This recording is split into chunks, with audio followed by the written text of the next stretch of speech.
খেতলাল ইটাখোলা নিশ্চিন্তা রাস্তায় 15টি গাছ কর্তন করার অনুমোদন থাকলেও অবৈধভাবে প্রায় 70টি গাছ কর্তন করেছে ঠিকাদার প্রতিষ্ঠান।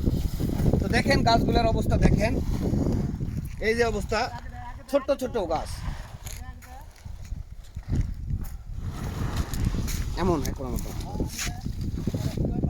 এমন কর্মকাণ্ড সাথে যারা জড়িত, এটা শুধু পরিবেশের ভারসাম্য হারাচ্ছে না, ভবিষ্যৎ প্রজন্ম হুমকির মুখে পড়বে এমনটি মনে হচ্ছে।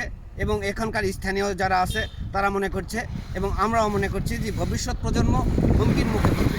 পরিবেশ যেমন নষ্ট হচ্ছে তেমনি আগামী ভবিষ্যৎ আমাদের হুমকির মুখে পড়বে।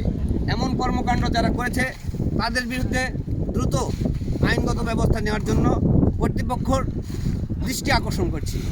ধন্যবাদ।